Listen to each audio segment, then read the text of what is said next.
Nag-uumapaw sa cheese, tunay na cheese. 90% na karne at 10% ng taba. Fresh na gulay, masasarap at malinamnam na side dish. Mapapahalamon ka, mapapakain ka ng marami. Ayan, nakikita nyo naman sa video. Tara na, puntahan na natin ang Sanggupsal ni Ann. Dito lang yan sa Malagasang Road, Malagasang 2A, at tapat lang yan ng Villa Susana. At sa likod ito ng Building Food Hub. Papasok pa lang kami sa area, napaka-approachable ng mga staff. At syempre, ang ganda ng ambience ng location. At ito pa, ang kagandaan sa kanila, mabilis silang kumilos kapag may request ang mga customer. At pwede rin kayo dito kumanta, only karaoke. Ayan, excited na ako, pero mamaya na tayo kumanta. Syempre, aasikasuhin muna natin ang ating pagkain. Ang oras ng pagbukas ng store nila ay 3 PM hanggang 10 PM or 12 midnight. Pero depende po yan sa dami ng kanilang bisita at kung kaya pa ng stocks. Sa bawat side dish nila, meron silang kimchi, meron din silang cucumber salad, at meron din silang plain fish cake na napakasarap at tinamnam. At hindi lang yan, meron din silang sweet potato marbles. At ang kanilang flavor ng kanilang meat, sweet and spicy. At syempre, spicy. At meron din siyang pork bulgogi na napakasarap at linamnam. At meron din silang plain. Itong sanggupsal na to ay buffet kung tawagin kasi kahit ano pwede mong kunin. Hindi na kayo maghihintay ng pagkuha kundi kayo na mismo ang kukuha. Alam nyo guys, marami na ako napuntang sanggupsal at madalas dun puro taba. Pero dito sa Sanggupsal, puro karne. At di lang yan, napakasarap at napakalinamnam. At only overload cheese. Grabe na, only na at overload cheese pa. Maniwala ka sa akin, napakasarap at sulit. Sa loob lang ng 220, 30% discounted na siya guys. At ito pa guys, makakapal ang hiwa ng meat. At ito pa, napaka-juicy ng meat nila kahit makakapal. Guys, baka magtaka kayo na plain lang ang ating fish cake kasi malaya kayong lagyan ito ng flavoring katulad ng samjang at gochujang. Guys, only rice din ito. At tignan nyo guys, grabe, super duper saucy ang ating melted cheese. Grabe, only yan na napakasarap. At samahan nyo na kami magprito ng aming sanggupsal na bulgogi ang flavor. At ito nga, naluto na ang ating pork bulgogi. Guys, maniwala kayo sa hindi, sobrang juicy ng kanilang pork. Guys, proven and tested na to. Napakasarap talaga nito guys. Isa to sa pinagmamalaking sanggupsal sa buong buhay ko. Guys, sana supportan nyo yung YouTube channel ko. James Jacinto lang yung ating pangalan sa YouTube channel. At sana supportahan nyo rin ang YouTube channel ni Ron Sapinoso. At nagprito na ulit kami ng spicy. Ayan, hintayin nyo lang po kasi saglit lang po talaga maluto yan. Napaka-juicy, grabe. Medyo kaboses ko pala si Sander Ford. Shoutout kay Sander Ford. Guys, kwento ko lang sa inyo yung mga na-experience ko dati sa ibang sanggupsal. Hindi naman ako sa naninira, gusto ko lang siyang ikwento kasi naikumpara ko kung gaano ba ka-quality itong sanggupsal nila.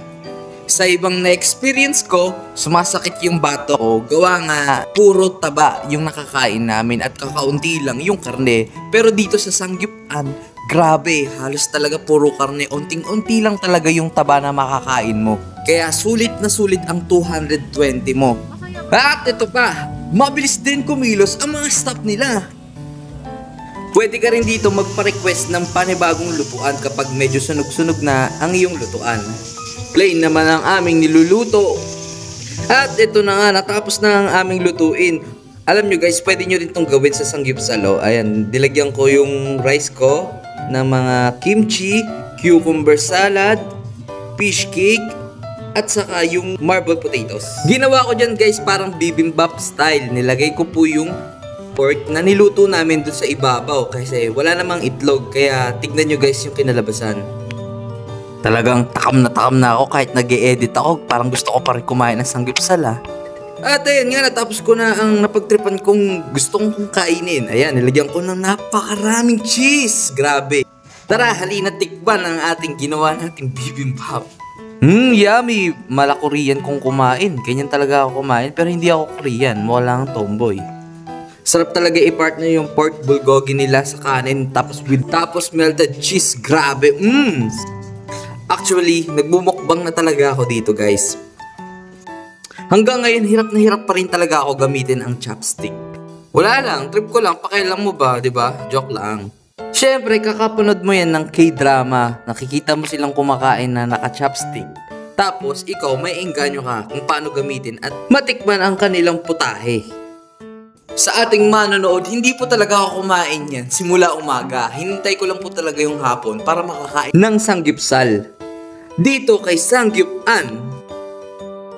At pagkatapos ko nga kumain ng ginawa kong pagkain kanina, tinry ko naman sa lettuce. Grabe, masarap pa rin, ganun pa rin, pero iba pa rin talaga kapag may rice. Yung lettuce, nakakatulong yan sa ating katawan para mas lalong ma-burn natin ang ating kinain dahil ang mga lettuce or green leaves ay nakakatulong para makapag-digest tayo ng maayos kasi fiber po ang lettuce. Tinry ko rin lagyan ng gochujang ang aking kinakain. Masarap po talaga ang gochujang. Pagpasensyaan nyo na po sa kamay ko dahil po medyo maamos gawa ng cheese. Kasi sobrang daming cheese kaya medyo tumapon sa kamay ko. Pero ang masasabi ko naman, napakasarap ng cheese. Damang-dama mo yung cheese. Hindi lasang harina. Ako ata ang pinakamaraming nakain sa kanila. Pero okay lang kasi unli naman yan eh. Sulit na sulit talaga. Basta wag ka magsasayang at walang tira. Kumain ka lang ng kumain hanggang sa kaya mo. By the way guys, yung juice na nakita nyo kanina, hindi po yung kasama sa 220. Panibago po siyang payment. Pero ito naman na masasabi ko sa inyo, sobrang sulit kahit wala ng juice. Available din sa kanila ang mga Coke, mga soft drinks at iba pa. At ito pa guys, masasabi ko po yung kimchi nila, napakasarap. Hindi po katulad sa mga sanggipsal na hindi masyadong malasa.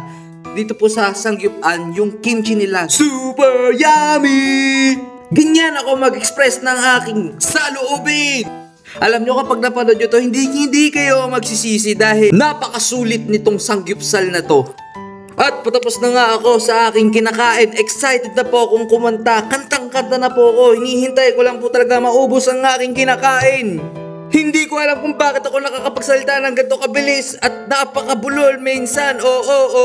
Sa sobrang bilis ko, nabubulol na ako at paulit-ulit ako sa sinasabi ko pero tinatansya ko naman para maayos ang aking vlog. At ito na, tapos na ang aking pagkain. Kakanta na ako!